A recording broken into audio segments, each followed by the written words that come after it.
প্রামিয়ের pouch আমাদের এতটাই পছন্দ যে প্রামি থেকে বেশি বেশি কেনাকাটা করতে করতে এবার প্রামি বাংলাদেশের কাছ থেকে বাবা পেয়ে গিয়েছে আমাদের জন্য এত বড় একটা পেয়ার গিফট বক্স। প্রামি বাংলাদেশ থেকে এটাই আমাদের প্রথম পেয়ার গিফট। তাই বক্সটা হাতে পাওয়ার পর থেকেই বাবা ভীষণ এক্সাইটেড ছিল ভিতরে কি আছে সেটা দেখার জন্য।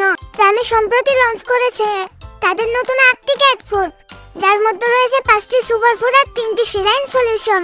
যেহেতু অনেকের বাসাতে ছোট কিটেন আছে, তাই কিটেনদের জন্য প্রামি রেখেছে দুটো দারুণ অপশন, প্রামি Carnival kitten and goat milk এবং প্রামি Carnival kitten chicken and goat milk. আর অ্যাডাল্ট ক্যাটদের জন্য রয়েছে প্রামি কার্নিভাল ল্যাম্ব, প্রামি কার্নিভাল টুনা এবং প্রামি কার্নিভাল চিকেন। আর ফিলাইন সলিউশনে রয়েছে Nutriboost hair ball care, Nutriboost skin and coat care এবং নিউট্রিবোস্ট ইউরিনারি কেয়ার। যেহেতু বাসায় আমি এবং আমার বাচ্চারা আছে, তাই বাবা আমাদের টেস্ট করাতে নিয়ে এসে প্রামি Carnival kitten chicken and goat মিল্কের ক্যাট ফুডটা। এটা স্পেশালি মাদার এন্ড কিটেনদের জন্যই তৈরি করা হয়েছে, ফলে আমি এবং আমার বাচ্চারা একসাথে খুব সহজেই খেতে পারবো কোনো ঝামেলা ছাড়াই।